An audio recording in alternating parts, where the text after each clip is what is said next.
We used to go to the boat. It actually has been taken out of naval flight school, which because you did those traps in the T-45 as part of correct. Like due Meridian, you're flying the T-45, and then they put a carrier off in the Gulf of Mexico, right? And you go down there and yep, did it off the coast of Jacksonville both times, and we used to go on the T-45, train up for it, and your first time going out there, an instructor would be leading you, and there'd be 3 students flying off their wing, and he gets you into the pattern, and he's like, "Good luck." So you're a young buck flying these jets, and you see the carrier for the first time, and you're like, "Holy cow! Like I'm gonna land on that." Nerves are high. Yeah, I bet. No simulator could prepare you for how carriers feel, frankly. And I'm doing my traps, and I'm not doing very well. Go out the second day, and then I get down to the last trap, and for us, it's a mixture of GPA, because each pass is graded, much like your Navy guests have mentioned. It's a mixture of GPA, and it's a mixture of boarding rate. And so I'm keeping track on my little kneeboard card, and I'm like, man, I think I'm getting close here. I think I really need this one. And I fly past. I have a boulder where the hook does not hit the appropriate position, and basically you go to mill and you take it around again, and my paddles is like, hey, your signal is divert, like pigeons back to home base. So first time failed the boat at 9 traps. Second time went out, and you only get 2 shots at it. If you did well enough and it wasn't egregious, you get 2 shots. So the second time I went out, got my 10 traps, but I have a special place in my heart for 19 trap F-35B pilots, because we're few and far between. Barely made it there.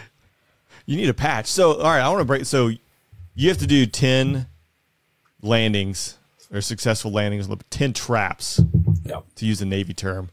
But if you don't do that, right? So you did 9, they send you away, and then I don't know, after a period of time, you come back to the boat like the next day or something like that to try and get.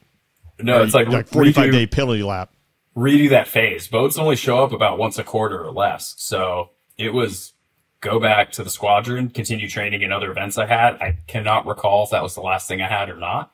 I may have stood a ton of duty, and then next class they started grouping to go to the ship. I had to do all the workups again, all the FCLPs, field carrier landing practice, everything all over again, which was good. I needed it, and kind of got my second swing at the bat. But that story is kind of important in and of itself, because a high stress mark. And for us, I guess for me and like my cohort, I always thought of that as like a real seminal moment in our aviation training. Even knowing that some of us were going to fly a Harrier and some of us were going to fly, hopefully, F-35. Like, not all of us were going to be Hornet pilots, and not all Hornet pilots are going to be boat squadrons and deploy on ships. It's always kind of been the one big difference, I'd say, between naval and Air Force aviation is we operate off ships. And yeah, I got a big runway. That's all I need.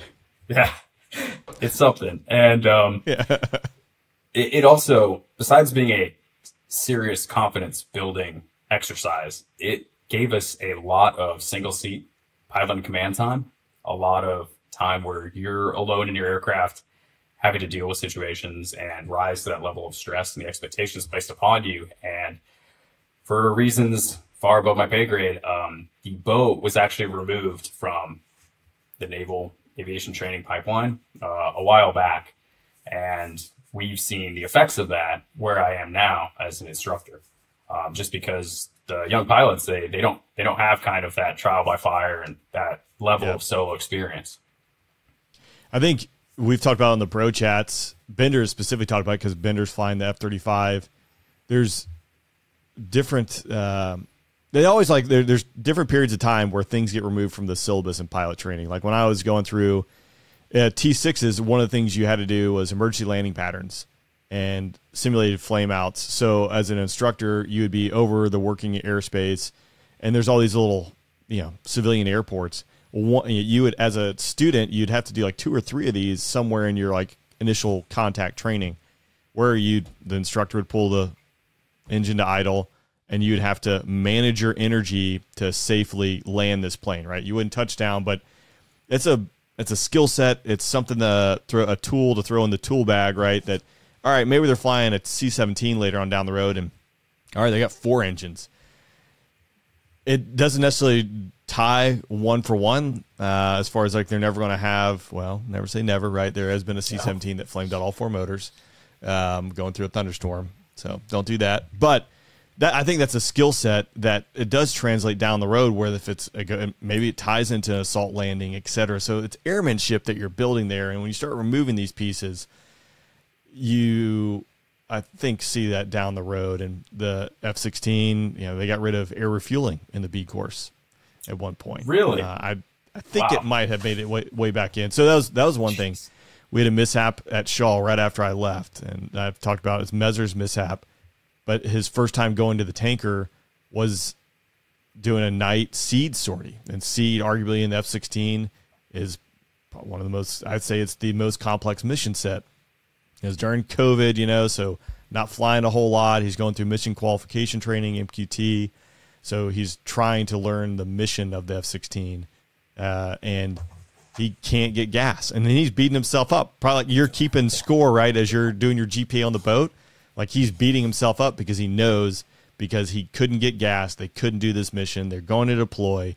They're only the next night week might, be never, or it might be, 4 weeks from now. Like all those things are playing in his mind. I'm assuming I wasn't in his mind. Right. But I've been there where you're like, I'm the LIMFAC now. I'm not going to be able to get this ride done. I need this syllabus event done. But he had, in the B course, they said, yeah, we'll just get it done in the CAF squadron, in the Combat Air Forces squadron. And the problem is, while you have instructors who can fly in the back seat of like the occasional D model, that's not what we do. Like you, as an instructor in a CAF squadron, like they're hanging on your wing and like, yeah, man, go forward a little bit. They talk about it in the brief, but it's not like a B course squadron where there's a dude who is sitting in the back and he's done this 100 times with a brand new student. And this tanker ride is purely dedicated essentially to getting gas. Like you'll go out and do some BFM, but the real focus is getting gas, not go out there and do a very dynamic mission set.